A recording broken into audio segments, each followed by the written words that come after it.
This episode of TIE Fighter Renegades is dedicated to Chris Pasquini. A year later, and we still miss you. We always will. It's been a long day without you, my friend. And I'll tell you all about it when I see you again. We've come a long way from where we began. Oh, I'll tell you all about it when I see you again. When I see you again.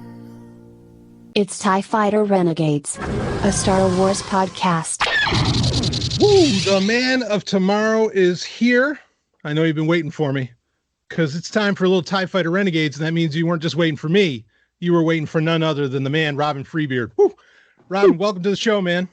Thank you. Yeah. Wow. There's never, admittedly. So, of course, in recent months, we've opened up the show a bit to go even a little beyond Star Wars, and we'll probably get into a little things beyond that as we go through this episode. But man, I mean, it's amazing when the entire news cycle really seems to be around two things: protesters and COVID-19. Somehow there is still this deluge of Star Wars news, or at least of some rumors going around and things like this. So we still have plenty of Star Wars to talk about in this episode, and we are going to get into that. Even though I think you can still see the effects, certainly of, the quarantine, the lockdown of COVID-19 on some of the news. And I guess, why don't we open it up? Let's talk about, I guess, what was kind of a surprise drop, or was originally a leak. And then within a few hours or maybe a day, Electronic Arts came out and said, or EA came out. I don't even know. Did they even bother to call themselves Electronic Arts anymore, Rob? I don't know. Yeah. I mean, they're continually voted. It certainly isn't the EA we grew up with.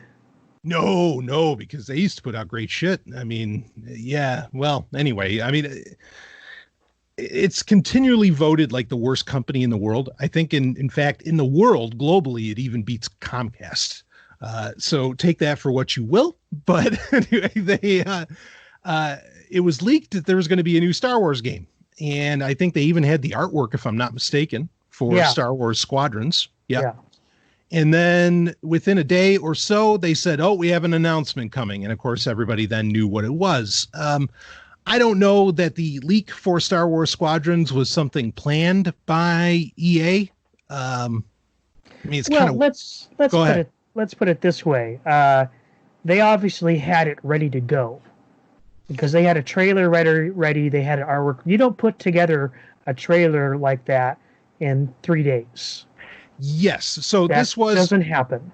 That's a great point to bring up. So the leak, I don't know if it was intentional or whatever, but they were certain. It doesn't, like, I don't think some people are saying like, oh, it got leaked and then, they just had to announce it. No, they were clearly ready, like you said, Rob, because the trailer, which we have linked to in the show notes for Star Wars Squadrons, while it shows no gameplay whatsoever, it is a very finely tuned and, well-produced trailer.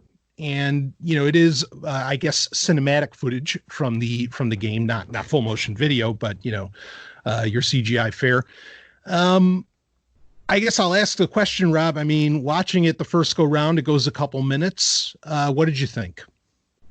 I think that I'm not looking at any gameplay, so I have no idea what this is. Right. Yeah.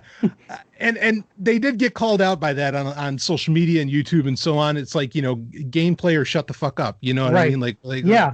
What are you even showing us? And yeah, I felt the same way. I mean, I'm watching it.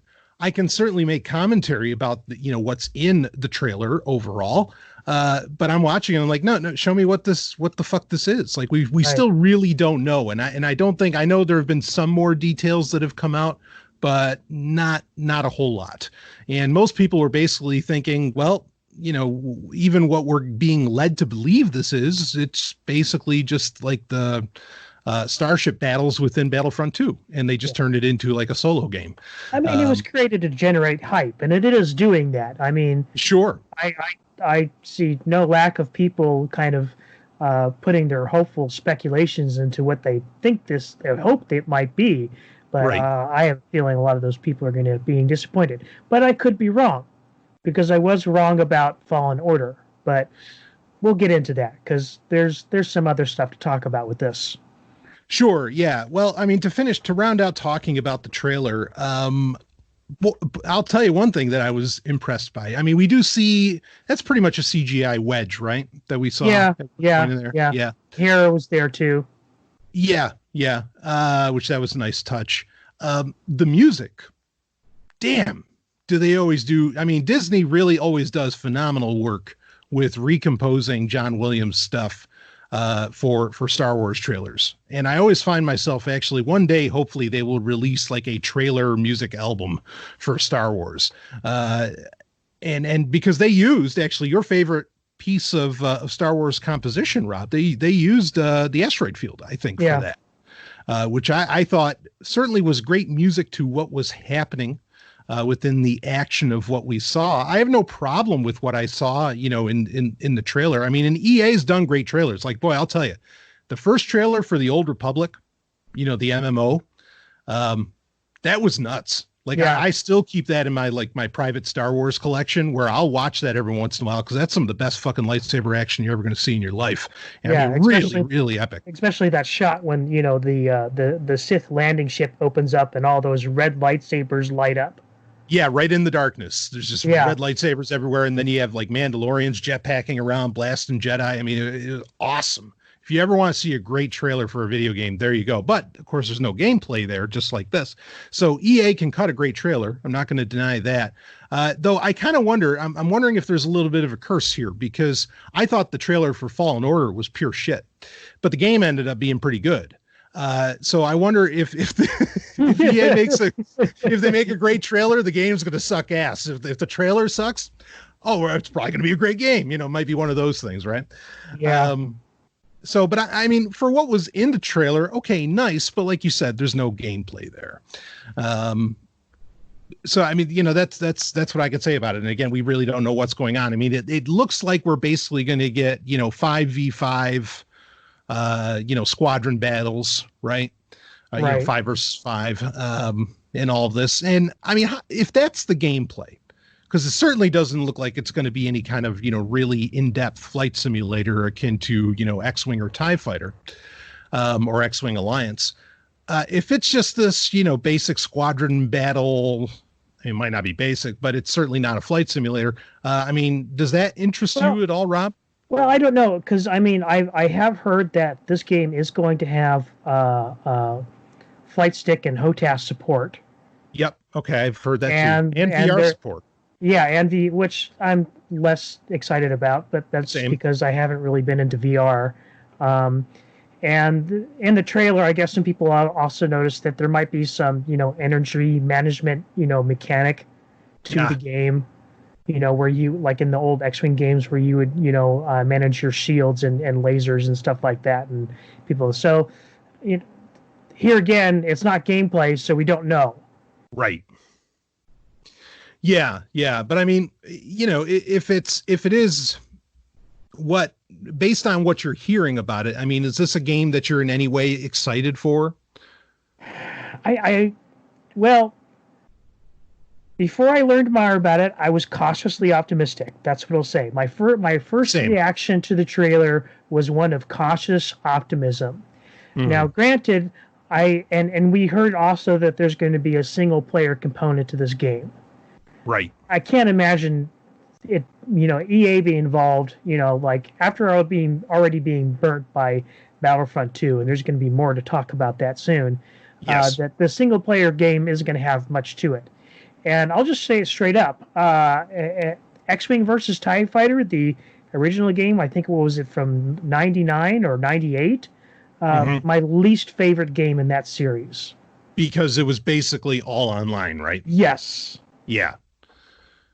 No, I agree with you. That now, if they come out and announce that there are going to be like, 3 battles and 15 missions in each battle, then maybe, Right. but I have my doubts.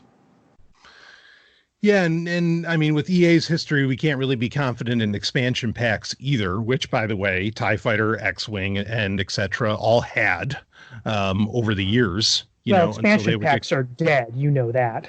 Right. Well, I mean, because Battlefront 2 had basically, DLC, I should say now. Yeah, but it was a bunch of tiny little bits of, yes, a couple of maps, a couple maps and a couple of skins, and that's it. That's not really an expansion to me. Yeah, I mean, like the missions you play with an older Iden Versio, just whatever, it didn't really do anything. No. Yeah, I mean, I felt the same way where I was like, okay, all right, like cautiously optimistic, maybe this will be all right. But then based on what I've heard so far, I'm just like, I'm just not, I don't have any confidence in EA. I mean, as good as Fallen Order was, and it really was a great story. I mean, great single player, the whole thing. We'll never know the numbers, I don't think. I just can't imagine that did great money for EA. Not the kind of money that they put into the game anyway. And I think they basically had to do it. I wouldn't be surprised. And we talked about this already or in the past, but I bet Disney basically said, look, you got to come out with a great fucking game and you got to shut these people up for a minute, for a little while. Because and so it was a lost leader. Yeah, go ahead. We do know. I mean, like the credit goes entirely to Respawn, who was the developer of the game, and we already know for a fact that it started out as a completely different game that had nothing to do with Star Wars. Right. Yeah, it just everything about the production of Fallen Order feels like it was just a mandate. Okay, no, we've got to put together a tight single player game just to get these people off of our freaking backs, and get the fans off of their backs and so on. So I don't see, like, EA can't constantly make lost leader games. It's the hardest part for modern gamers to understand is that, like, they have to put in IAP. They have to put in the loot crates. They have to put all this stuff in because if they don't, they cannot cover the cost of production of a modern game. They can't even cover the costs of running the fucking servers that does all that multiplayer for you. They just can't. So, I mean, and I hate IAP and all that crap too, and overpriced DLC and shit that should have been in the game from the get-go, and all. I am totally with everybody on that. But at the same time, I also understand that to have games of this caliber, and I mean, it's thousands of people working on these things, and you got to pay those bills, and so it's unfortunate that that's where we're at. There's no sympathy for the devil for me from EA. Fuck EA. I'm not saying that at all. I'm just saying I understand why they do this. What do you get? You got something, Rob? Well, I mean, I don't know if I entirely agree with your premise that that they couldn't pay the bills on just making, games like Fallen Order. I mean, the thing is that EA has had, several years of record profits. Mm-hmm. I think 2018 was like a record year from them. Mm-hmm. But it was also they took a huge blow because of all of this stuff with, the loot crates and the gambling mechanics and stuff like that. So, I mean, if they can make that kind of money while taking that kind of, blow in the public arena, I don't know, Yeah, I mean, you'd think there'd be other game series that could somehow like offset the cost. I don't know. Actually, here, just real quick. I mean, I think there's a rumor going around, or maybe it's proven fact now, is that Warner Brothers Interactive is up for sale. That is a major game dev house. And, I wish Disney would just swoop right. I hate to say it. I don't want Disney to get any bigger. Don't misconstrue me. But I wish Disney would just buy them up because there's great people there. Like, NetherRealm Studios is part of Warner Brothers Interactive that make the genuinely great Mortal Kombat games. Anyway, I don't want to get lost in the conversation of Disney just needs to dump EA, but for the future stuff. They don't even have to specifically dump EA. They just need to stop making these goddamn exclusivity deals. Right. Open it. Right. Let everybody play in the sandbox. Let anybody who has a really great fucking idea make a goddamn Star Wars game. Yeah. Yeah. Agreed. Yeah. So with Star Wars Squadrons now, some of the details that we do have do not inspire me with confidence, particularly with the single player and the potential for a story, because the story is, well, there's two writers for the game, if I'm not mistaken. Mm-hmm. But one of them is kind of an old friend of the show.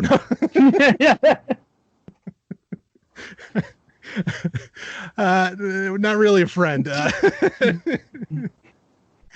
But there might have been a little conflict between him and Rob. And that is Mitch Dyer, who was the lead writer, or maybe the sole writer, on Battlefront 2, that being, the Iden Versio one. And now we talked about this when a few episodes ago, because Rob had a Twitter altercation with Mitch Dyer saying, what the hell's with this? Well, I mean, go ahead and tell it, Rob. I mean, I was basically taking issue with, basically the guy was patting himself on the back on Twitter for the great job that he did on writing the single player campaign for Battlefront 2. And all these people were, basically all of his friends in the games media industry, because that's where he came from. Originally, he was a columnist on IGN. Right. And all these people were patting him on the back. Oh, yeah, you did such a good job. And I'm like, I'm sorry, but I disagree, because the story that was set up for you by, I think it was Christy Golden, who wrote the Battlefront 2 novel, set you up with a great cast of characters in the story, and you just basically ran it into the ground by the third mission. Yeah. Well, yeah. And he came back with saying, sorry, I don't want to write about, what was it, about sociopaths or fascists? Well, or yeah, no, like because it's like he didn't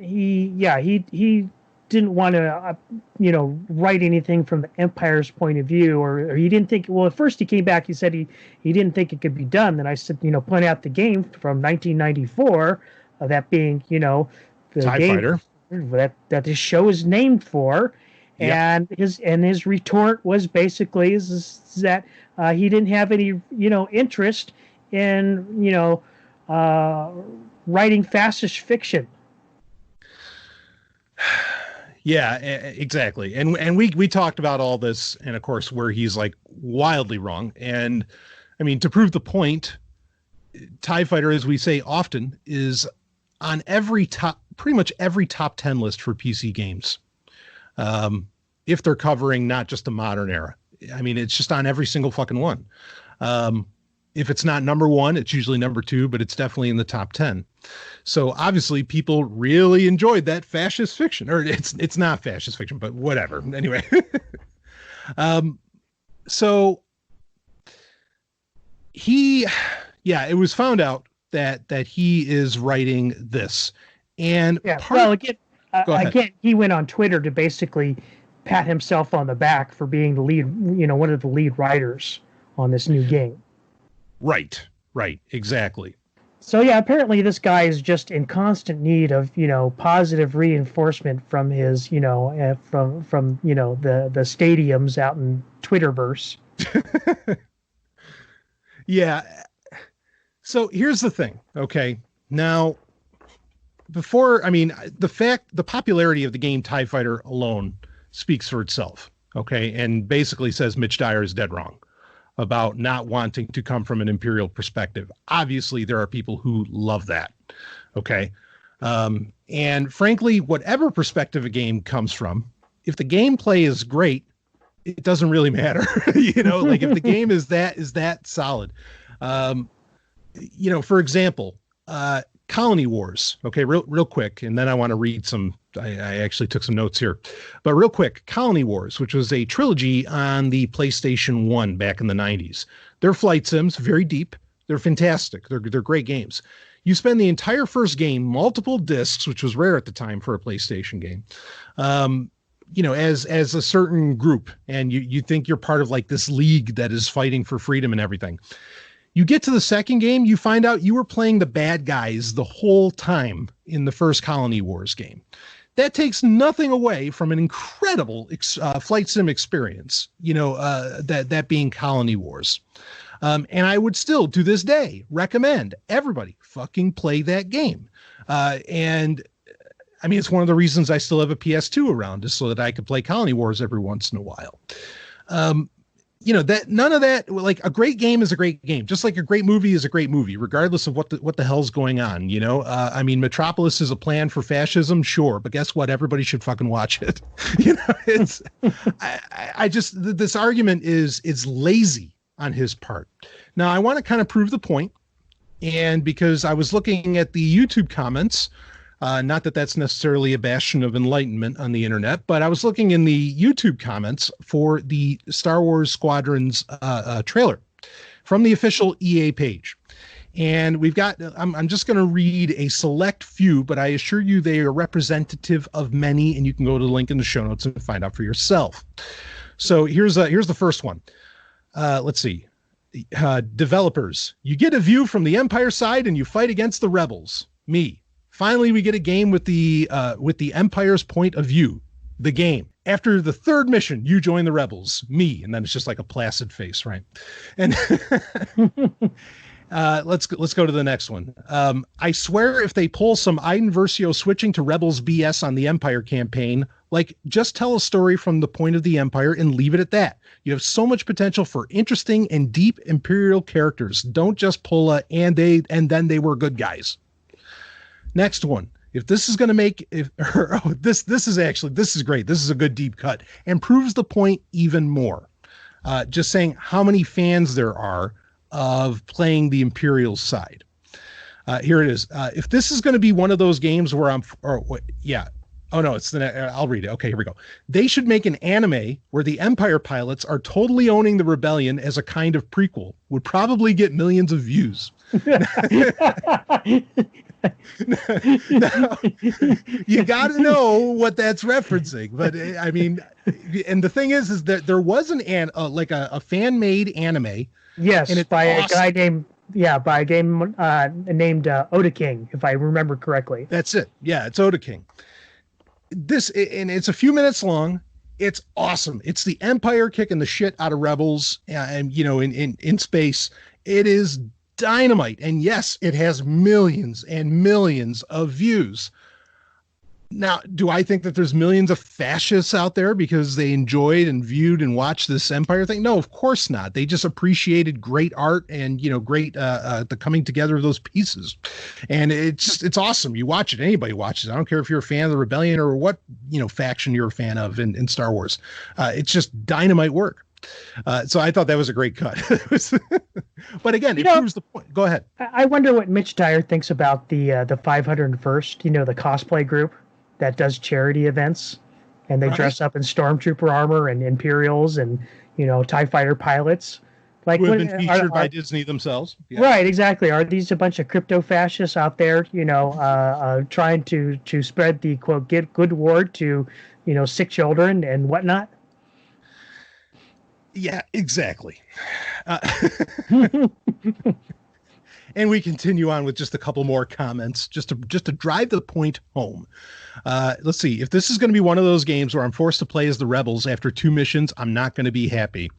Here's last one. Wow, the Empire looks really cool. Can't wait to play them, only to have the main character switch to the rebels at the end. And there it is. I mean, and they better be really careful, and Mitch better be really careful about the way that they position and market this game, because the first comment drove the point home about how, also clearly other people heard the message that Battlefront 2, the single player, was being sold as an Imperial angled game. Yes, in fact, the signs are already not good, because I remember one of the I don't know if you want to call it tagline or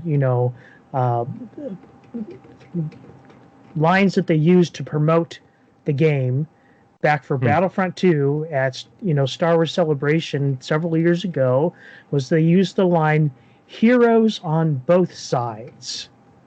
Nah. And they're using the same line again because I saw it show up in an IGN article about this game. Heroes on both sides. Right. So I mean, but they're going to get into a whole lot of heat if everybody's just going to convert over. In the end, in the single player, like, oh, suddenly we're rebels and all. I mean, just stop. Don't do it. I mean, the one comment was absolutely right. You can have incredibly deep, stories and deep characters. I mean, you think Ray Sloan, right? From the books, right? Is a great example. Yeah, Lost Stars, and she carried on to so many other books, because she was such a deep character. Guess what? She was, as far as we know, stuck with the Empire through thick and thin. Never changed sides. And even though the character from Lost Stars, I think her name was Sienna, even though she got, captured by the rebellion at the Battle of Jakku, unfortunately, they never carried that story on. I kind of wish they would. But maybe she never really left the Empire. She never became, quote, a good guy. Right. I mean, the popularity of Thrawn never became a good guy. I mean, it could be argued that he's not exactly 100% Empire either, but point being is that you can have these tremendous characters if you're willing to explore that side. And look, video games aren't going to turn your kids into a bunch of fascists. Public schools probably will, but video games aren't going to. All right. Certainly not a Star Wars game. So I don't, this attitude, and I tweeted at Mitch, and it got no response, of course. I did too. Sure, right. I mean, basically saying, like, I hope you have. I mean, basically saying, I guess we're not going to get any great Empire stuff because you refuse to write that sort of thing. No response. Anyway, so with the Mitch Dyer thing, I don't have any confidence whatsoever that this is, from an Imperial perspective, going to be an interesting game. Might end up being a great game besides, but you basically have EA has brought in people, writers in this case, who have a very narrow vision of what makes great art, what makes interesting Star Wars. Yeah. And that's a loss for all of us. Go ahead. The only hope that I hold out is that Mitch is writing the rebel side of thing, and the other writer, I think Joe Barry, will write the Imperial side of things. And I don't know all of her credits. I think she worked on the Old Republic MMO, but I'm not really. I haven't played much of that game, so I've gotten deep into the story. I don't know whether it's any good or not. Mm-hmm. So we'll have to wait and see. Yeah. I mean, story-wise, as I understand it, Old Republic is pretty engaging. And I mean, I mentioned that trailer earlier. As they would come out with major updates to the game, they would do new story trailers and everything. And it always looked really interesting. I mean, I'm not going to give my life to an MMO, but like that was... I always find those very engaging. So if they're bringing her in, yeah, maybe she could pull it off and great. If that's going to be the case, but you're going to have to, I mean, just don't have Mitch write the Imperial side because he can't. He won't. He won't, I should say. He won't. But that part like really frustrated me. I don't know. And I guess we'll just have to wait and see. What was this available for? PS4, PC, Xbox One? I assume it's going to be available on all the major platforms other than Nintendo. Minus Switch, yeah. Yeah, which is whatever. I mean, that happens. Right. I'm a Switch gamer, and I'm kind of used to that. So that's fine. But then again, Doom 3 and Doom Eternal run on Switch too. So I mean, well, that's not the to thing. Say it couldn't happen. Yeah, that's the thing, is that, and now EA did say that they were going to be bringing some games over to Switch this year, and they were going to have some announcements, which they have traditionally not been super supportive of the Switch. So maybe, I mean, I'd be happy if they brought Jedi Fallen Order over. I mean, I don't know. I'm just as pleased watching the. Go ahead. I mean, the thing is that any really graphically intense game like that you port over to Switch is going to have to be extremely well optimized. And that's not something that EA is a proven quantity in any measure whatsoever. Yeah. I mean, or you can, you don't want to strip any of the like gameplay elements or any of the features. But like, for example, Mortal Kombat 11 got ported over to Switch. And I mean, it's very telling just how kind of rough the graphics got to make that work. As someone that plays it a lot. But at the same time, like, that's fine with me, because I mean, again, the Switch magic is that it's portable. Like that's why people are willing to put up with a lesser presentation of a game, because, okay, well, at least I get to play it on the road, So yeah. I don't know. Well, we'll see. Go ahead. We will. And the other thing is we don't know what engine this is on. I know EA has kind of stepped back from, enforcing the Frostbite engine on all their games. But if it is on the Frostbite engine, you can pretty much guarantee it's not going to be on the Switch. Yeah, exactly. That engine is a big steaming pile of bantha doo-doo. Yeah, and very proprietary. Like, I can't even imagine what it's like to work with that. It's nasty. But I mean, it's, EA's just leaving money on the table. I mean, because there's so many, Switches, as far as sales goes, basically the hottest, fucking hardware on the planet. So it's on them. But I mean, that's been their theme with the entire Star Wars license, that they've just been leaving money on the table for years and years now. Great point. Yeah, if you want logic, don't go there. Anyway, so Squadrons, I'm not cautiously optimistic. I'm just like apathetic. And if something happens, great, but we've said this before and I'll reiterate it here. I'll never pre-order, a Star Wars game from EA ever again. Ever again. No. I still haven't paid for a full version of Fallen Order. I mean, if I have to, I'll do the same thing here again. I hope they'll have the same deal with EA Origin, where I can just sign up for 1 month for $15, play the whole game, and be done with it. Yeah. I mean, admittedly, that's kind of a side conversation. I mean, EA, I think they are feeling the sting, budget-wise, monetary, or profits-wise, I should say, because I'm in awe that they're letting all their games go on Steam now, and they're basically co-releasing, and I feel like they're very much backpedaling off of Origin. Yeah, I mean, all right, so here's the thing, and I want your thoughts on like Origin All Access. I recently, just as kind of a beta, I tried out the Xbox Pass for PC, and it's $5 a month.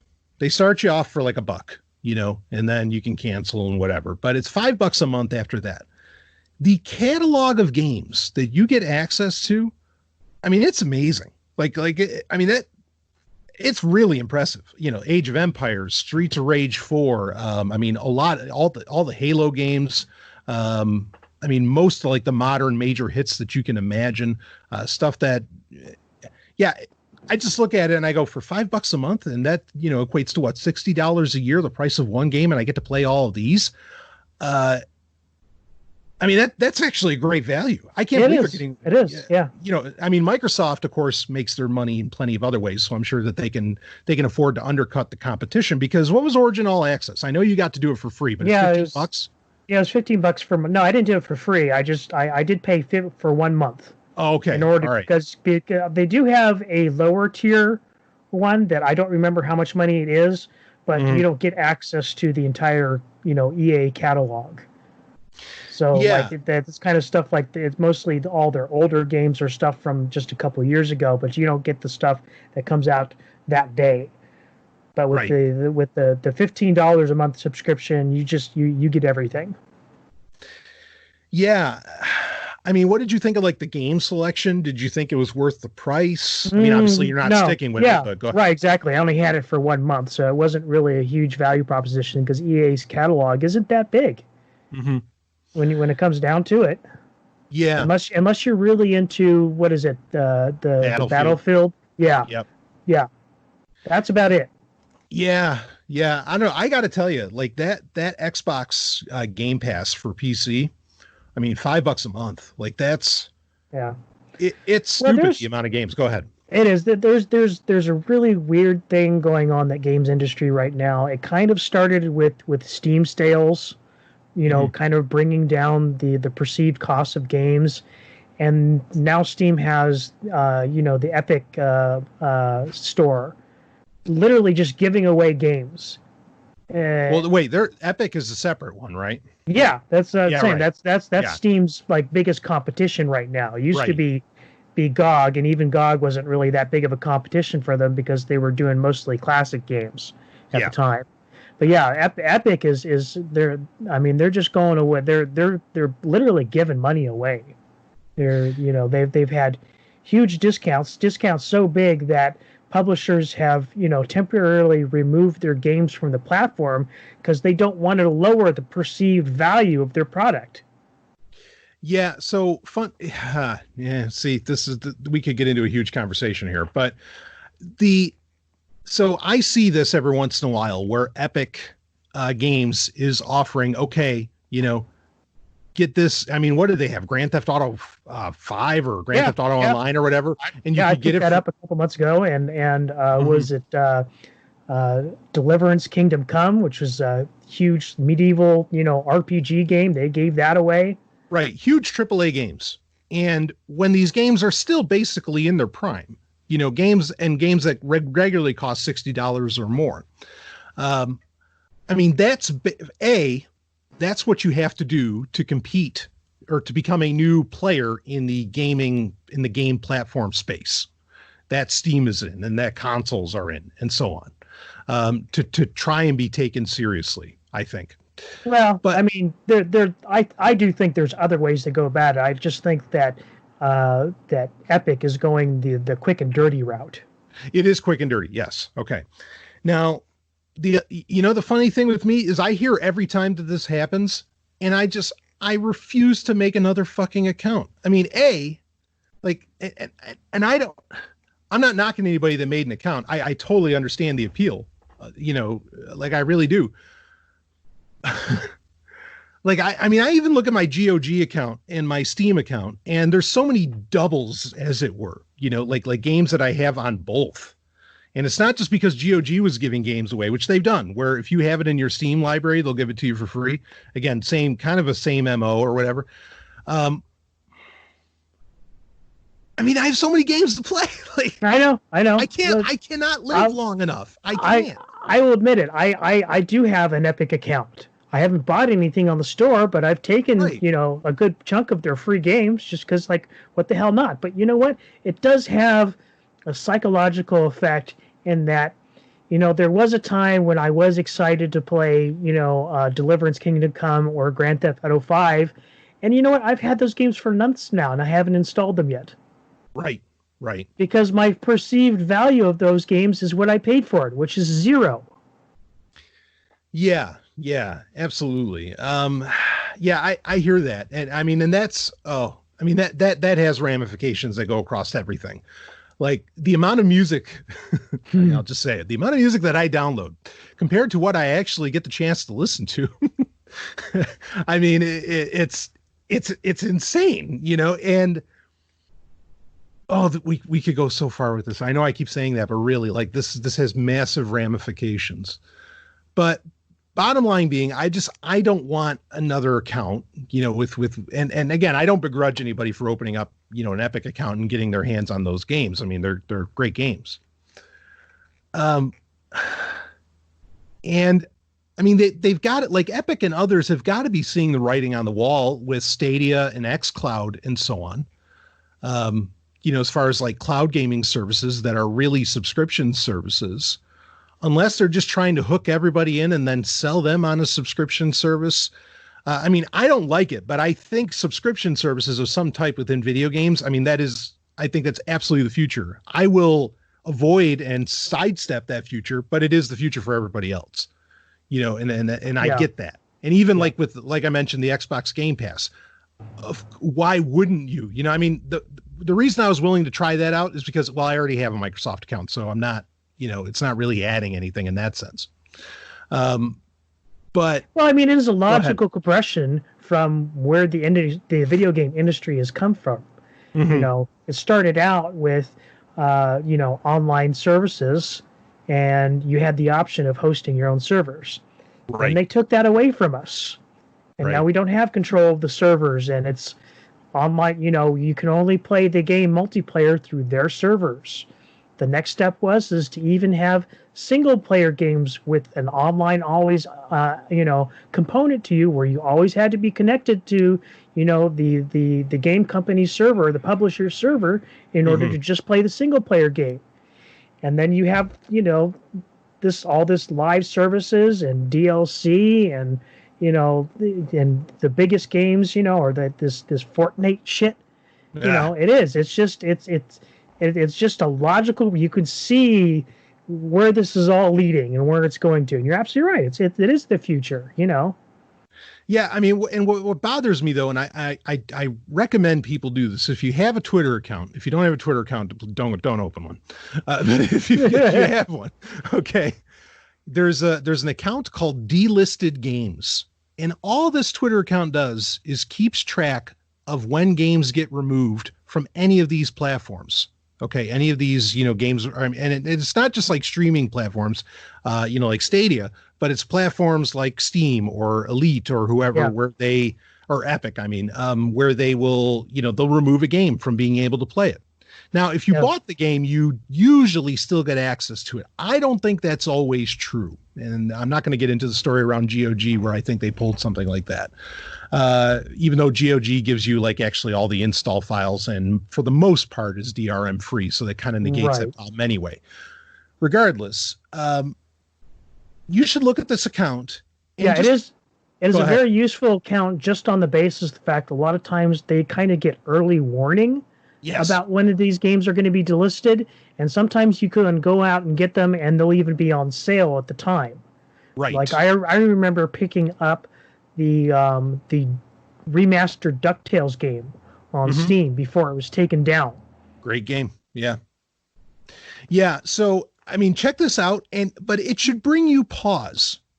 It's great to take advantage of sales. I agree with you. And I've done it too, but it should bring you pause. It's like, wait, so like, if I don't jump on that, like that's just gone forever or for some whatever amount of time.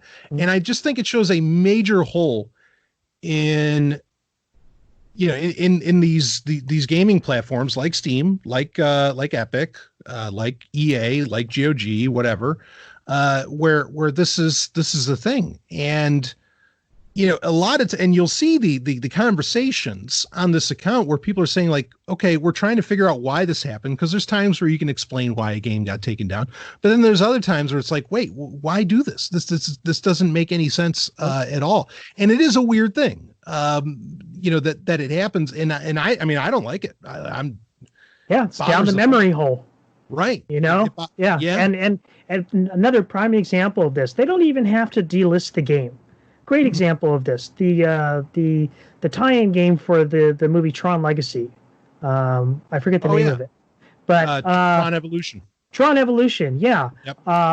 Initially, they had it up on Steam, and they ran out of keys, but it was still for sale, and so you couldn't activate the game. And then they resolved that problem. And then just recently, within the last year, they did something. I think it was because of Games for Windows Live, because that was a component of the game. And when they took that out, it broke the game, and they still haven't fixed it. The game's unplayable in any fashion, unless you're playing it on a console. Folks, and you realize the amount of money you're putting down for these games, like. I don't, it's the future, and I just don't like the fucking direction. And no, the argument for physical games, as far as like limited run games and some other companies because then it turns into a problem for like, the consoles themselves and so on, because you still have to get DLC and all this, and that's not on the cartridge or the disc or whatever. I mean, there's an argument for having, physical games, but it's only when the game works perfectly off of the disc or cartridge or whatever, with everything included on that. And most of the time, unless it's an older game, that's not the situation. That's not how that works. Well, go ahead. There's even controversy in that now that I've recently discovered. Because I mean, like you, I'm betting on retro gaming. In fact, I've slammed down some pretty hard money during COVID on retro gaming. Oh, man. Folks, let me tell you, this man owns a museum. I have seen some of the most beautiful machines of the past decades in his possession. It's amazing. Continue. Yeah. There's one you haven't even seen yet that's coming in, too. Oh, jeez. don't give me a hard on while we're recording live. Come on, man. But yeah, so I'm part of there's a group I follow that is basically dedicated to big box PC games. And apparently some of these people are like kind of annoyed, like when, games get republished through limited run, because it's, lowering the perceived value of those classic games that are going for, hundreds of bucks on eBay now. Yeah. Well, I mean, how do you feel about that? I honestly, I get where they're coming from, but I honestly just cannot give a shit. Yeah. I really can't, this, because the whole, basically what their argument comes down to is IP. Right. Yeah. Because I don't want to get sidetracked, but because we do have a couple other things we want to talk about. But I have a problem with this in the movie space, or, with film, because there are people who have a work print of a, 130-minute version of Sylvester Stallone's Cobra. And there's no reason you can't put it online, and they just won't, because they just want this artificial scarcity around it. Right. And that happens with a lot of movies, and obviously, people are mad about it with games too. They want, in fact, there was. Go ahead. Well, that's the thing too. Is it's stopped to them. It's become an investment now. It's stopped being about the games, and they're now protecting their investments. Yeah. I'm sorry, but you've lost the plot. Yeah. The plot and the point. This was supposed to be fun, folks. Yeah. I get where they're coming from too, but yeah, I can't get behind them on that. That somehow, to be mad about it. Now, granted, I think they do have a point with some of these people are basically creating bootleg copies of games and selling them off as the real thing on eBay. That is a problem. Yeah.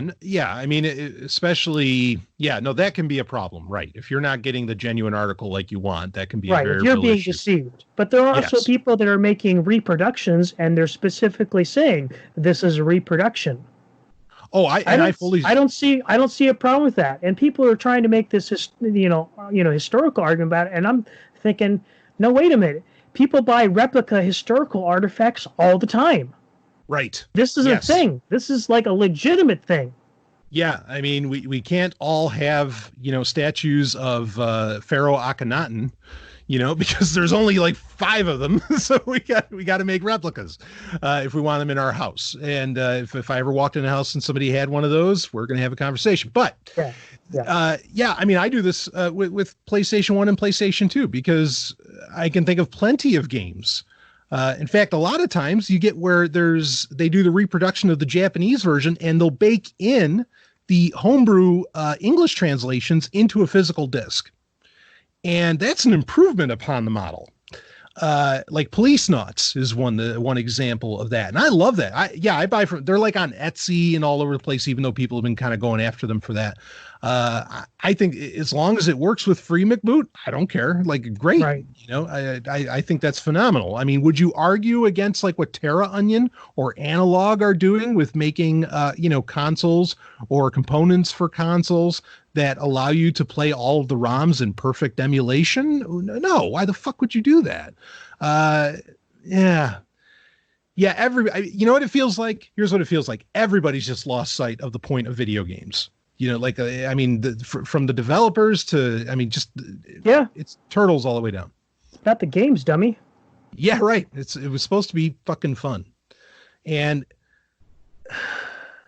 yeah, that's bullshit on their part. Like, I mean, that's great. I'm glad they enjoy their big box. Well, then you enjoy it. It shouldn't be a goddamn investment to where, you know, you can sell it off for a couple $1 million in 10 years. Give me a break. Well, anyway. So, interesting conversation to have there that we did not plan on.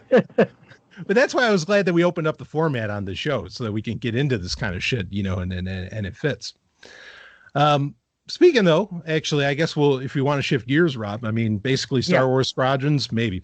But I mean, a quick shot of news is that episode 1 Racer, which was supposed to come out, we talked about this. This was getting re-released on, I think, PlayStation 4 and Switch. It was originally supposed to drop on May 12th. It was delayed due to, apparently, COVID-19, which is fine. It is now coming out on June 23rd, so just a few days after this episode of TIE Fighter Renegades drops. I think that's a game that I can recommend without reservation on whatever platform you happen to play it. Go ahead and grab it and have a great time. And that's a genuinely great Star Wars game, and sold a lot of N64s back in the day, I think. Would you agree, Rob? Oh, absolutely. Yeah. I mean, this is just an easy pick. I think it's going to sell for $15. What the hell? You know, at least you're guaranteed a good time. You can't say that for Squadrons. I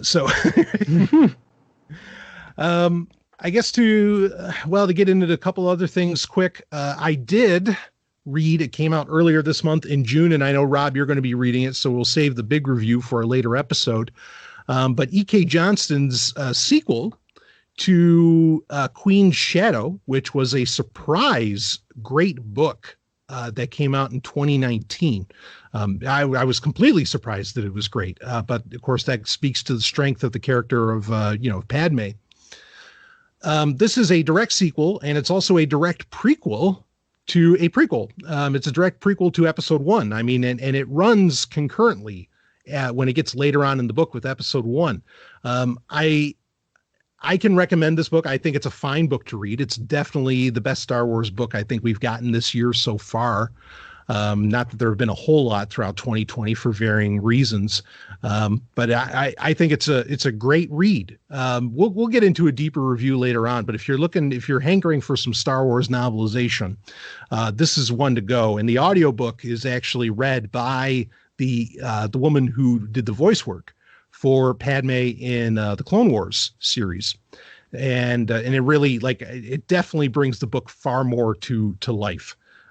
Again, just an incredibly enjoyable read. You really do. I'll tell you this much. When you go into it, you really need to know your episode 1.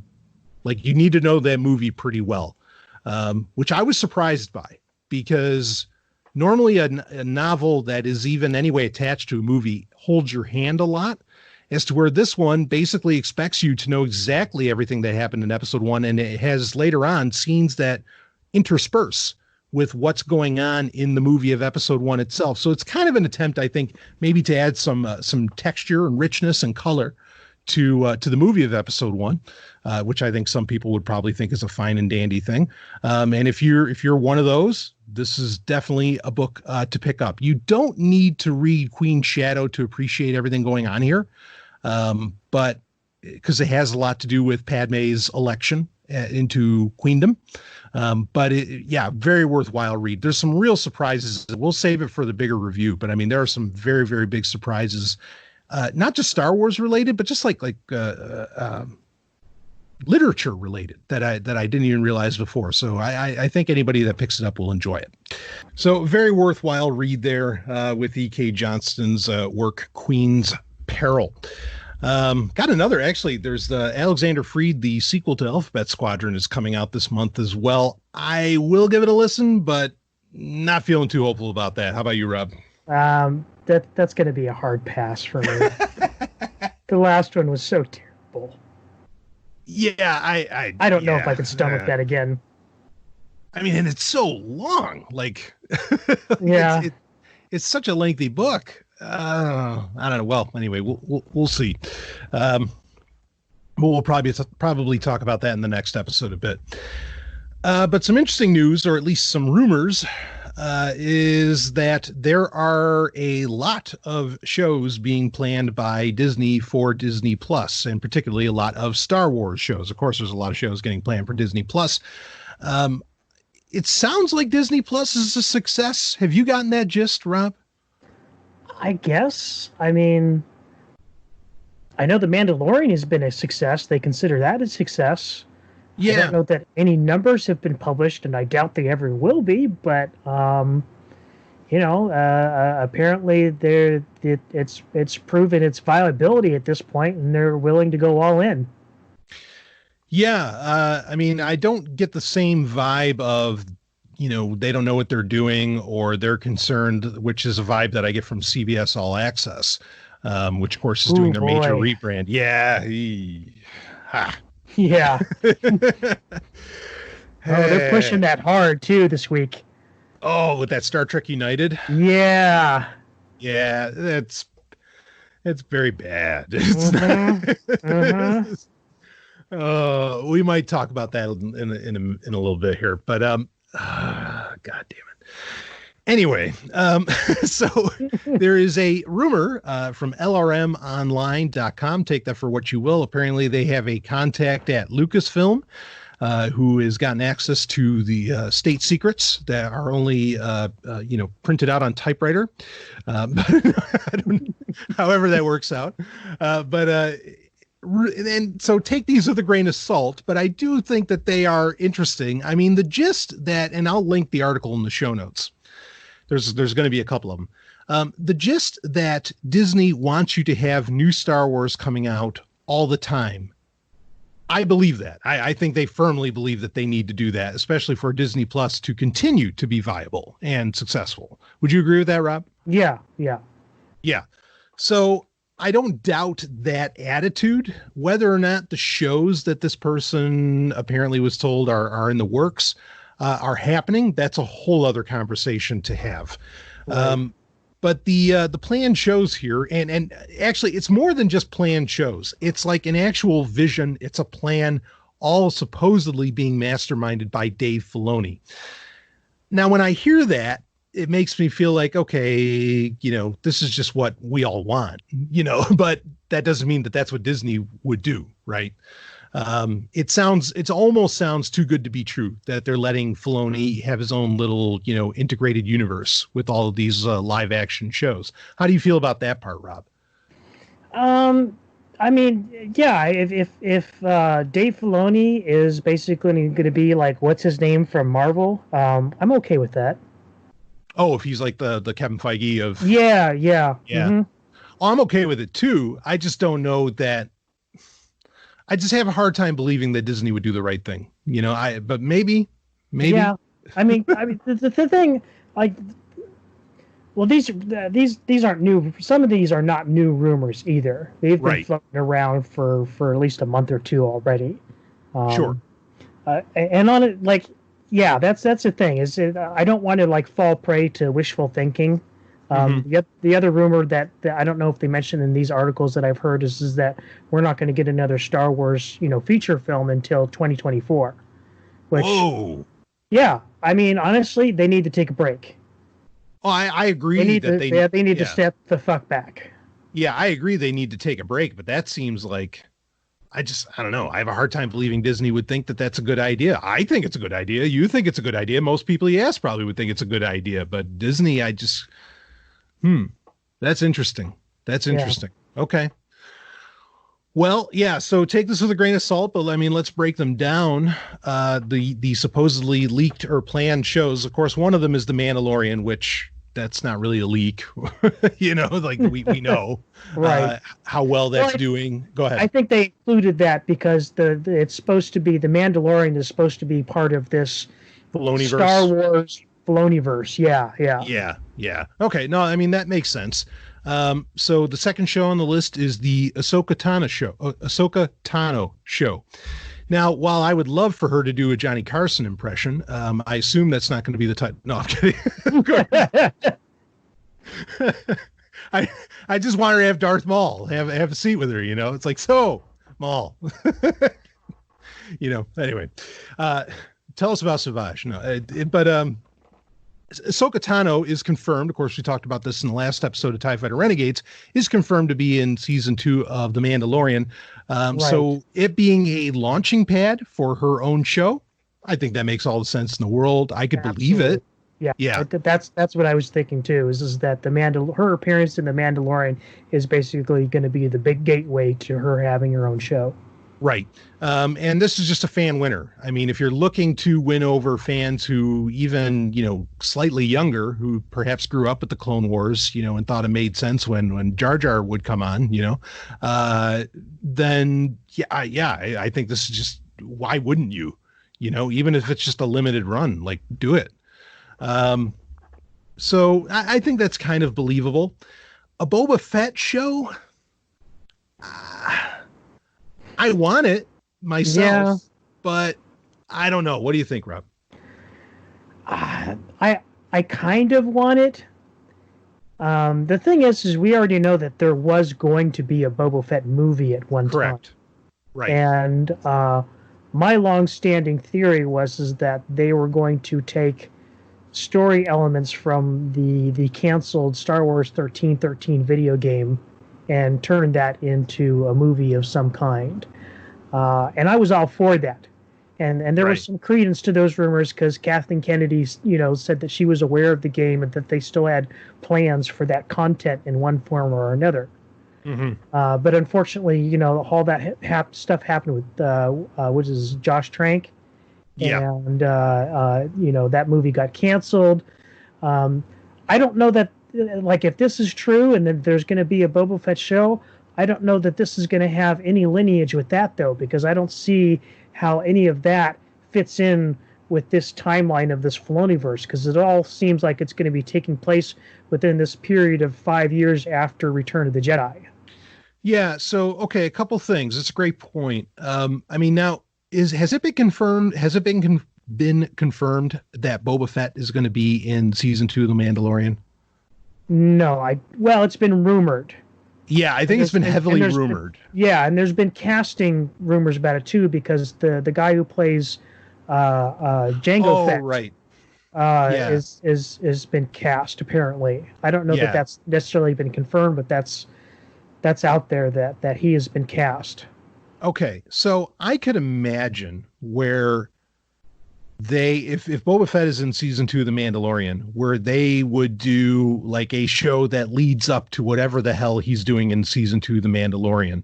And we know from last year's Star Wars Celebration, I think it was, we know that Filoni is very aware of 1313.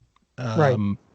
Because he tried to make a comment about it, but Wicket there wouldn't let him say it, and the fans reacted heavily to it as well when they recognized, you know, when he said 1313 or whatever, that was the thing, and it's been used a bunch of times, or like 1314's been used, you know, and so on. So I could see it. I don't know. This one's a little hard to believe. And then you also have the appearance of this mystery character in one of the episodes of The Mandalorian, where the guy shows up with the boots with spurs and a cape at the end of the episode.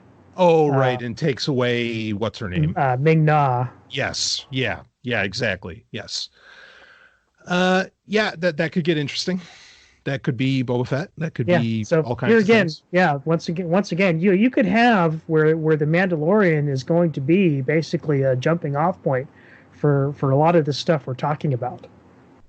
Yeah. Now, the next one on the list is the Ezra Bridger and Grand Admiral Thrawn show. And, I mean, it basically sounds like a remake of Hardcastle and McCormick, but no. That's, deep cut there.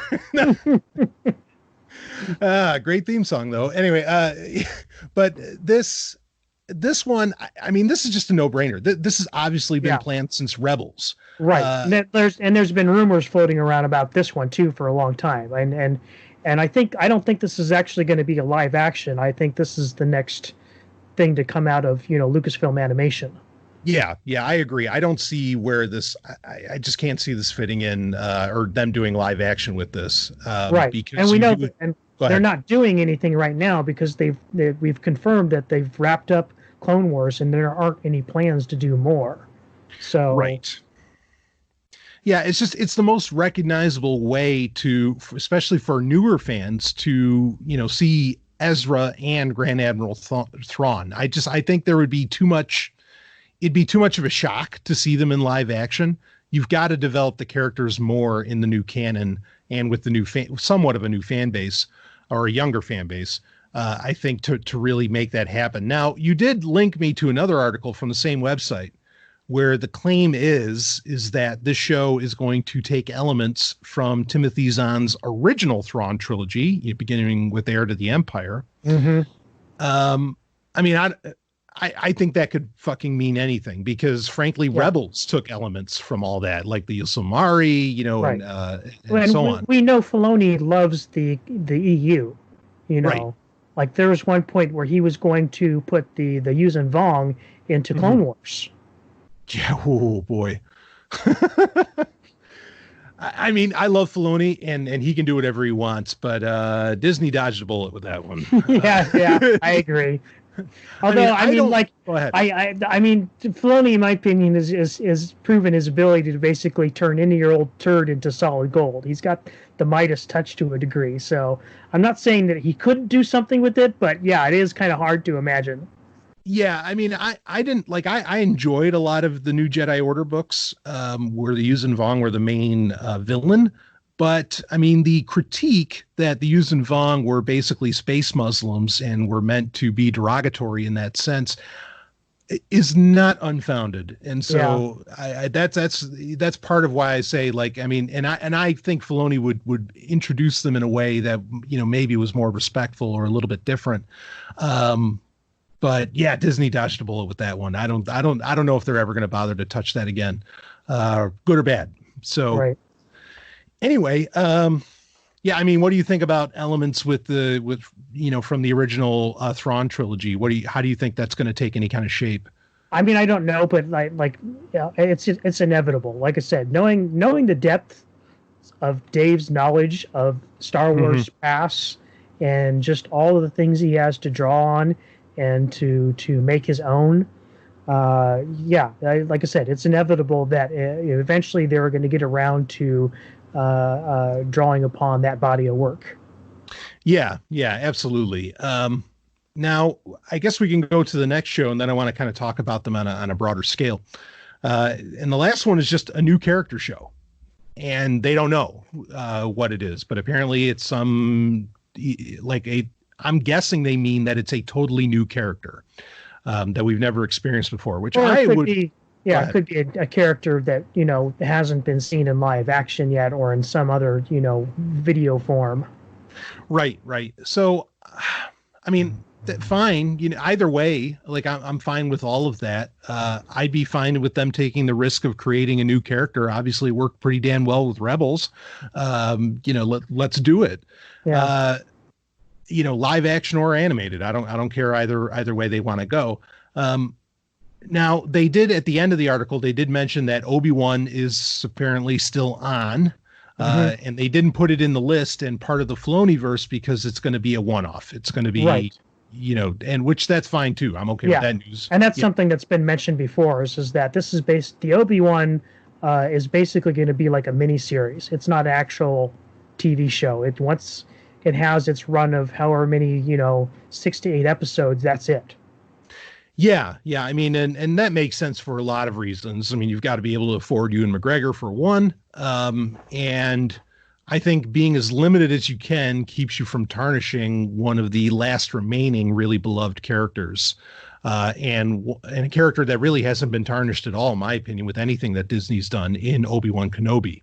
Right. In fact, maybe even the opposite. Go ahead.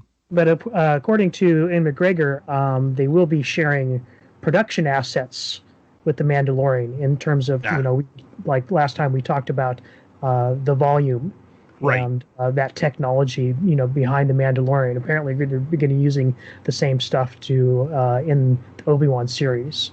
And he sounds really excited about it. Oh, he's got to be, because that guy had to deal with so much goddamn blue screen and green Oh, screen. yeah. I mean, Yeah. wow, you know. I did want to comment though on yeah. this new character show. I don't know if this is going to be the case. This is just wild speculation on my part, but I honestly got to say, they would be stupid not to do something with the Dr. Aphra character in live action in some form someday.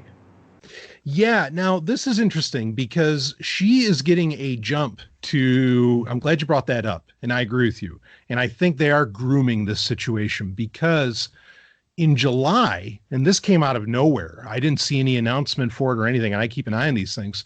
They are releasing an Audible, like an audiobook story, and it's only an audiobook for right now anyway, about Dr. Aphra, and it's total surprise coming out in July. I mean, it just got dropped out of nowhere. I have it pre-ordered, but well, they've done this kind of thing before, like they did with the Dooku Jedi Lost. Yeah. Yep, exactly. Yeah, and that worked. And I thought it was good. Yeah, I thought it was really good. I enjoyed that as well. So I'm looking forward to this with Dr. Aphra, but I think that might be pointing at where, yes, they are looking to groom this character to finally leap beyond the comic books. And this is kind of step one. And I think it's a good route to go, because you can bring voice, as in literal, sound waves. Okay. That you could start to relate to the character more off of the page. And it's not because I think there is something jarring to a character jumping from instantaneously from one medium to the next if you don't have enough introduction to the character. Now, crazy comic book readers like ourselves, know Dr. Aphra very well, and I don't think it'd be jarring for us, but for everybody else, I think it could be. And so I appreciate the slow burn of getting people used to like new elements. Like I think it is now Ahsoka Tano's time to appear in live action, where maybe it wasn't there before. Now it is, and certainly with season 7 of Clone Wars as well. And that part of what Disney's doing, I can respect and appreciate how that's going. But yeah, Dr. Aphra show, that'd be a great pick. Oh yeah, that'd be hot. Yes, absolutely. And bring in the Tolvan, let's do it. Oh, I mean, the actress list alone for Tolvan, that would be very interesting. So, as far as like any other character I can think of off the top of my head that I want to see, that maybe isn't like an old character that would end up being a new character show. The only thing I could really think of, I mean, while they're fucking pulling shit supposedly from the Thrawn trilogy, let's finally bring in Mara Jade, for fuck's sake. It feels like Disney just doesn't want to, or it's an ace that they're holding up their sleeve. The problem with that is her character is so tied up with the legacy of Luke Skywalker. Yeah. I mean, I still think there's stories to tell, just like I want Luke Skywalker stories between, Force Awakens and Return of the Jedi. And I think there's decades there to explore. I mean, it would be weird. And this would be the right time. This would be the right timeline, because she did appear, a few years after the Battle of Endor within, the EU timeline. Right. Okay. Now here you go, Disney. Okay. This is a winner. All right. Because she's the Emperor's hand. So you get to put the Emperor in it, and everybody loves it when okay, never mind. Rise of Skywalker ruined that. I was gonna say everybody, yeah. I was gonna say everybody loves it when the Emperor shows up. Nope.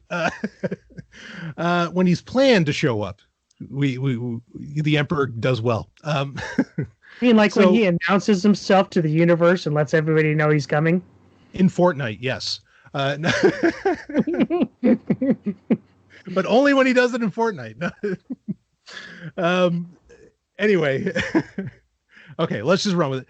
A Mara Jade show. You have a Mara Jade show. It has instant history. You're gonna get a lot of fans to come back to see, okay, what are they gonna do with this character? Very beloved character of the EU. Even got her own video game. She's that damn good. And then that gives you the opportunity with a Mara Jade show to introduce Luke Skywalker, because that's got to happen. But it's your new actor, whoever that happens to be. It's your younger actor, And then that gives you, in 2024, that gives you your Luke Skywalker movie, helmed by Dave Filoni, which is the only way that people are going to trust a Luke Skywalker film. And so, I don't know. What do you think, Rob? Yeah. Idea. $1 billion idea. I hear, I'm going to come back to something you said, and this is that I just can't trust Disney to do the right thing in this case. I agree. What I will say is what having her character opens up another opportunity too, in that you could open up more. Well, you could bring in the Secret Order of the Empire or the Sith Eternal if you want to prefer.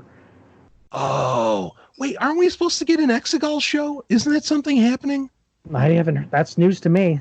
I think we're supposed to get an I thought I saw a news clip about that we're going to be getting a show that takes place on Exegol. Maybe it was just rumors. But no, you're totally right. You could absolutely tie in that shit if Disney has the guts with Mara Jade. That's a great point. Yeah. So anyway, that's my thought on a new character show. They did mention in this article also quickly. They did mention the Cassian Andor show, which I think that got tanked.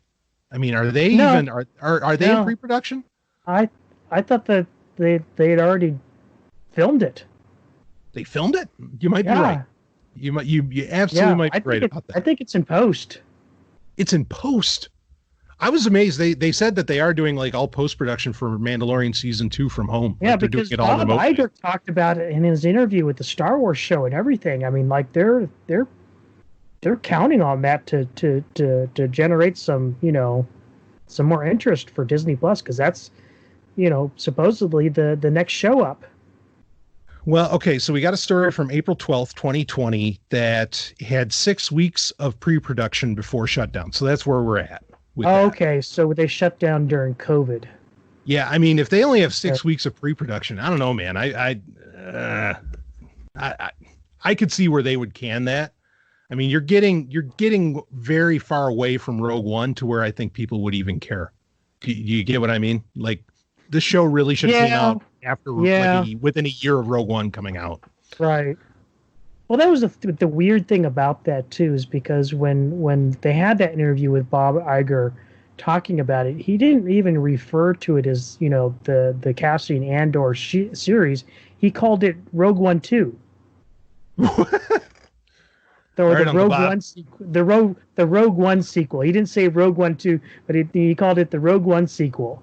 And like when I first heard that, I was like going, "Wait, what the fuck is he talking about?" And like then it dawned on me, he's talking about the Cassian Andor show.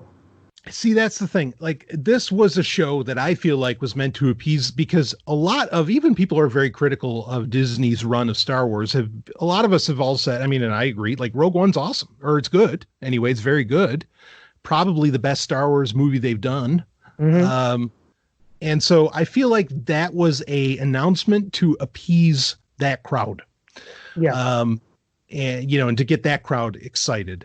And yeah, I wouldn't be surprised if that got canned. Now that The Mandalorian's done so well. Of course, they're canning shit all the time. I mean, left and right. I mean, sure. I mean, the Benioff and Weiss, their shit. Mm-hmm. Yeah. What's Ryan Johnson? Exactly. That's just going to say that. Yeah, I mean, so they will can shit. And it's, I mean, we've talked about this before, but like there were hints that there were deals for more solo movies, or at least more movies with those characters in them, and I think it was confirmed that the actress who played Enfys Nest did have a 3-picture deal. Right. Yeah, and I mean, there was going to be a Jabba the Hutt movie. Like, there really was. And I'm actually not opposed to that, but there was going to be one, So, well, yeah, things will get canceled. So I don't know. But I mean, what do you think about this lineup of shows about this Filoniverse? I know the idea of the Filoniverse is great. I know you probably feel the same way. Yeah. But I mean, this lineup that you see, I mean, does this inspire confidence? Is this like, yeah, this is a good direction? What do you think, Rob? Yeah, to a certain degree. I'm here again, with all things Disney, cautiously optimistic. I think a lot of this makes sense. the way that it's being presented.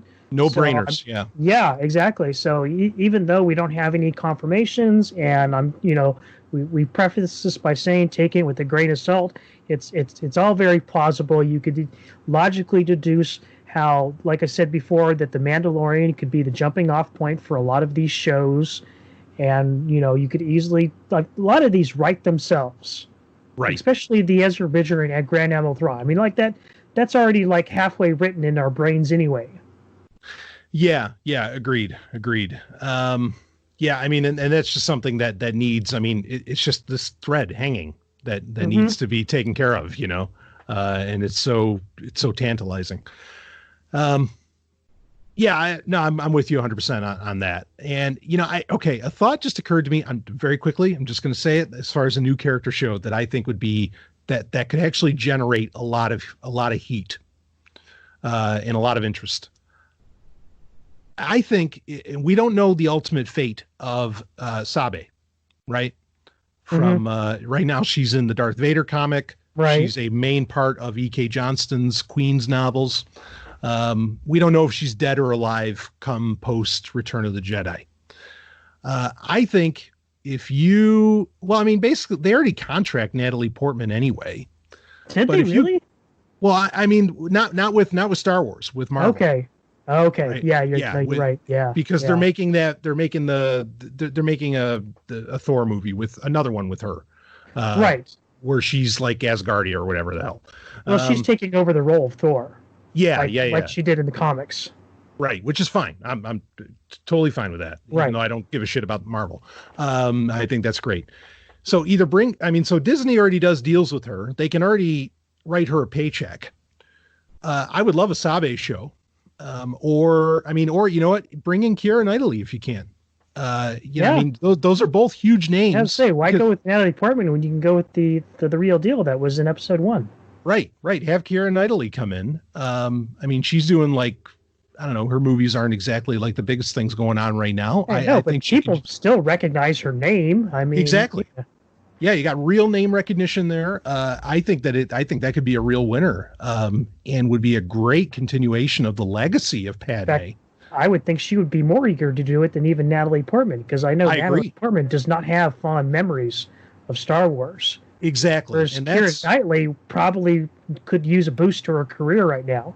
Precisely my point. And that's, I would love to see that. I mean, I'm totally, especially when you explore the character of Sabe in these novels and even what they've done so far in Darth Vader, I thought was very interesting.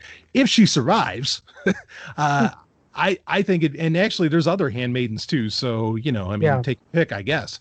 I think that could be a very, very interesting show. And again, you get name recognition.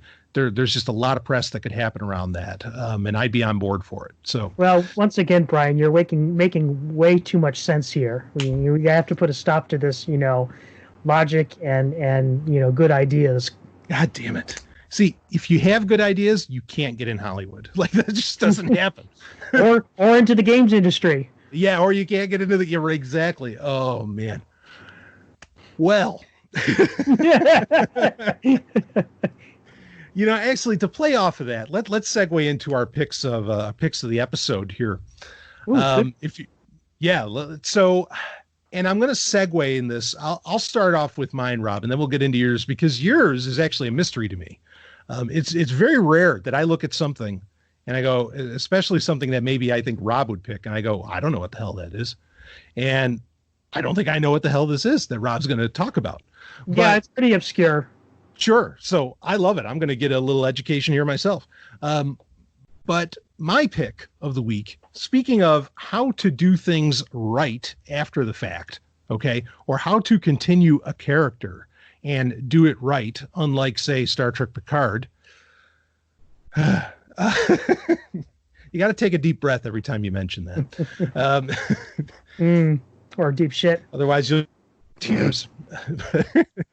What did they do? But anyway, so a character, and I said this is a segue because, I feel like Natalie Portman isn't happy with what ended up happening with the character of Padme and so on. And she has, bad blood with Star Wars, I guess, to whatever that looks like. She obviously won't be at Star Wars Celebration anytime soon. I get the idea that maybe characters don't go out the way that actors want them to, or that the actors might feel like, no, we could have done something more, or could have gone this direction or whatever. Now, sometimes here's the rub on this, because, the concern is that Patrick Stewart, right? He wanted Picard to go in the direction that he did in Star Trek Picard. Boy, I wish someone would have talked him off that ledge, and, and said, no, Pat, don't do it, but nobody talked him off the ledge. The thing is that while I understand, because a lot of people make the critique against Star Trek Picard, that this is what happens when you give actors control of something, where really professional writers or whoever should actually, or the visionary creator should really be in charge of what's being done, and the actor just needs to basically act it out, and maybe do it very well, which Patrick Stewart at one point did. I get that, but I think there's a bit of a debunking to that. And that debunking is actually William Shatner's treatment of his own character of Captain Kirk after Star Trek Generations. I feel like the things that he did with, and of course his ghostwriters were Judith and Garfield Reeves-Stevens, but the things that he did with the novels, which are popularly called the Shatnerverse, were all the right moves. I mean, in fact, they weren't just, they were brilliant. They weren't even just the right moves. They were fucking brilliant. And it's great Star Trek. I have regularly stated that I think the Shatnerverse novels are quite simply the best Star Trek novels ever written. And they do, after like the first three, they start to taper off and kind of, they're not as exciting, but they're still really, really great. And actually Picard is great in them too. But the first three novels are The Ashes of Eden, The Return, which is where basically Kirk comes back to life after the events of what happens in Star Trek Generations. And then there's one after that called Avenger. Now, this is called the Odyssey trilogy, and actually on paperback. Now, of course, Rob and I do videos, so you can't really see this, but I'm just holding it up. This is a massive tome of the first three novels of the Shatnerverse, and it's officially called Star Trek Odyssey.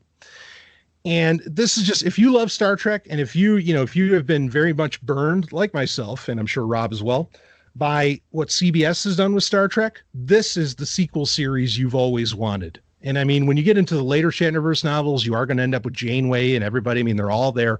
It really, really does a tremendous job. And just brilliant ideas, even outside, not just the fact that it's Star Trek, but like brilliant philosophical ideas, I think, get laid out in these books. So if you've never had the pleasure of reading William Shatner's continuation of his character with the Shatnerverse of James T. Kirk, you are in for an absolute treat when you read these books, especially the first three. They are absolutely fantastic. I can't recommend them enough, and proof that when a character really, or when an actor, or when somebody like Shatner, when they really understand what their character is and what it brings to the table, that it can be done right. You can continue their story even into, dare I say, their advanced years. So yeah, it really debunks. People can say, well, because the argument that gets brought up even by Michael Chabon about Star Trek Picard is that, well, nobody could really recapture the Next Generation. That is pure horseshit. And I think that the Shatnerverse novels recapture the Next Generation and recapture the original series in full glory. And it just debunks every argument that CBS makes. It's like when Kathleen Kennedy says, well, trilogies are hard. No, they're not. You just got to have a fucking vision. Well, Shatner's a guy that did have a vision. So, and I definitely recommend reading it with the Star Trek Odyssey trilogy. We'll call it that. Any thoughts on that, Rob? Excellent pick. In fact, I actually have to get on that because I have the original hardbacks. Oh, fuck yeah. Yeah. Well, you have a beautiful Star Trek novel collection. Yeah. One that I don't know that I'll ever even be able to complete in this lifetime. Yeah. Oh, there's so many, but there's the Star Trek novels. I mean, yeah, they're not all like great, but it's at least Star Trek most of the time, Yeah. and which can't be said for what gets schlepped off to people today. Yeah. So the other thing I'm going to bring up really quickly, just quick, and I did end up getting this DVD set, is Forever Night. Did you ever watch Forever Night, Rob? Oh, of course I did. Yeah, because it was back to back with Highlander the series back in the day. Exactly. It was like the immortal 2 hours on USA Yes. Network. Yeah, that's what I always thought of it as. And I mean, it's about a vampire cop, but it's so much more. And it's such a brilliant show. Anyway, we could talk. I'm sure Rob and I will maybe do a review of that. Eventually we're going to get to the point where we review classic shit. We'll get there. And this is definitely going to be one of those things that we do. I mean, you can get this for a song. You can get the DVDs if you want them. I think this was like $20. Like, I mean, it was nothing. And this show went 3 seasons. The DVD collection is, I mean, like the packaging is really poor, but whatever for what you're getting. I mean, the entertainment alone, just a tremendous series. So do check that out and get it physical while you can. And understand this was vampires before they got all sparkly and, effeminate. Yeah. This is vampires even before Blade, even though Blade was really cool. I mean, just very, very cool vampire shit. LaCroix, such a great villain. Oh, I love that guy. Nigel Bennett was such a great actor. I mean, just so devious. And I mean, tremendous. Actually, LaCroix was basically the reason I watched the show. I thought he was great. Yeah. Tremendous little show. Do check that out. And like I said, you can really get it on the cheap if you want, for all 3 seasons. Not available on Blu-ray though, unfortunately. Believe me, I looked. Anyway, so Rob, what do you got, man? So my pick for this month is actually something that I was introduced to when I was like actually a young kid and came through it, and it's a series of it's a trilogy of books, but it is also a video game. Oddly enough, that is the video game follows up the books, and I was originally introduced to this through the video game, which was called Below the Root on the Commodore 64, although I believe it was also on the PC and some other systems, but it looked best on the Commodore 64 because it was a full color game. Right, as many games did at the time. Yeah. Whereas like I think the PC versions was limited to like 4 colors, and this version was in the full 8-bit. Right. And so the books actually were written back in the late 70s by an author named, and I hope I'm pronouncing this correctly, Zilpha Keatley Snyder. Wow. And all right. the first book shares the name with the game, Below the Root, and is then followed up by the second book, which is called All and Between, and is finished out by the book Until the Celebration. And the basic premise of this series is that it takes place on a planet other than Earth, but the people living on it are, humans. And we're kind of, it's pretty much heavily implied that these people were essentially refugees from the planet Earth who left because, the planet was in such a terrible state, and there was war and pollution and all this. I mean, I can't imagine anything like that actually happening, but that wouldn't happen in 2020. I mean, right, but we're just going to go with it anyway. So these people basically leave the planet Earth and arrive on this planet that they call Green Sky, which is because the planet has a green sky. And there are these massive trees that they live in. Kind of imagine like the Ewoks did in Return of the Jedi. Right on, or like Swiss Family Robinson. Right, yeah, and it's a very it's a technologically primitive society, but more somewhat more socially advanced. But there is a problem that comes in. And basically, this is pretty much the crux of the entire series is that when they arrive at this planet, there is essentially two founders and what becomes two factions from these founders, and that one believes that they should, all the people should remember and tell the story about where they came from and the reasons they left and why they've chosen to, be a pacifist society now. And the other society is like, no, we want to forget about all of that and put it behind us and let the past be the past. And it ends up becoming where the people that believe that, the truth about their origins should be told are actually kind of exiled from, the main society and are actually forced to live underground. And basically the series of 3 books is a story about how basically these two cultures are, rediscover one another and try to reintegrate.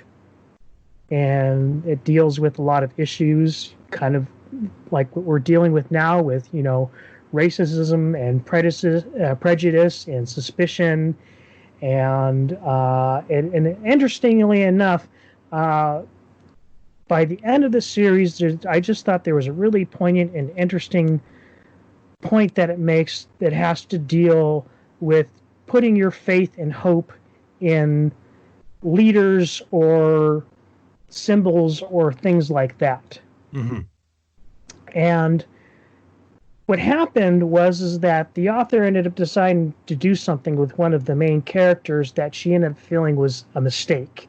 Having read the series now, I don't actually think it was a mistake, but it did lead to the creation of the video game in order to correct that mistake. And so the video game literally serves as a sequel to this trilogy. To correct what the author had done? Yeah, well, the author wrote the plot for the video game. She was deeply involved with the development. And so they said basically you decide to she wanted to make an addendum to this series that she had written to satisfy the fans who were kind of upset about how it ended. And they made this video game, and the game is great. Like I said, this is how I was introduced to this entire series, was through the game. In fact, it's one of my very favorite games on the Commodore 64. In fact, it actually you could see easily how the style of this game ended up leading towards what you see in a lot of like modern side-scrolling RPGs or even Metroidvania games, because it is very much in that style. Well, I mean, I'm happy to crank up the C64 Mini anytime, and any excuse I'll take. But the books are definitely worth a read, and you could play the video game without the books and kind of, get an understanding of what's going on. But, I didn't read the books until much later after having, I read the books when I was an adult. Right. And I had played the game when I was a kid. And the books do lend a lot of depth and stuff that you're not going to get from the video game. I mean, that's pretty amazing to be. When did the game come out? Like 80 something? Yeah, 1984. 84. Yeah. It's pretty amazing to be doing that kind of multimedia stuff in the 80s, right? Like, I mean, this is like par for the course today, done with varying degrees of success or lack thereof. That's awesome. I love it. I can't believe I've never heard of this. I mean, I wasn't aware of the game or the books, and I'm totally going to jump on this. It's still pretty obscure, and unfortunately, it doesn't get the credit that it's due, because, like I said, it really did kind of set the template for a lot of what would become just standards within both the video game industry, and like you said, with doing sort of multimedia. Multimedia, transmedia sort of stuff. Yeah, that's remarkable. I'm totally going to jump on this. And the books, the physical books are very hard to find, but they are available on Kindle. Okay, all right, or Z Library, or no. Yeah, right. Well, I'm definitely jumping on these. I'm going to check them out. Actually, if there's audiobooks, I might grab those. I'll have to I wish there was. I don't think there are. Oh, damn it. Yeah, that happens. Real quick, in fact, great. I'm glad we brought this up. With the Shatnerverse novels, don't get the audiobooks. They're abridged and they don't have half the fun. Yeah, so skip on that. Unfortunately, the case with a lot of those Star Trek audiobooks is a lot of the older ones. Like abridged and really cut down. Yeah. I mean, they do it right now, but back then, no, they did not. But anyway, okay, so the Green Sky trilogy and the game Below the Root for Commodore 64, hell of a pick, and hopefully we'll get some eyes on what definitely sounds like, as you expressed, Rob, that it not enough people. It's too obscure. Like most people don't know about it, so hopefully people will get to know about it now. I love it. Well, I think that's about a show. I think it is. Got a lot to leave people with. And a lot to enjoy if you happen to still be stuck at home, even though a lot of the world seems to be opening up. Anyway, so we'll leave it at that, and we will come back at you soon. Rob, as always, real quick with the temperature gauge with Star Wars. We didn't do this last time. Let's do it quick. How you feeling? So. I mean, there's a lot of pies in the oven right now, so it's kind of hard to say. Yeah, it depends on how well those pies rise. I'm right. with you on that. I'm totally with you on that. Same thing. I'm feeling not as depressed as after Rise of Skywalker, but I'm also feeling like not exactly outside of the realm of apathy. So right. And it's all about the execution. Yeah, there it is. And we'll certainly be keeping an eye on it. Anyway, that is it for this episode of TIE Fighter Renegades. We will see all of you on the other side.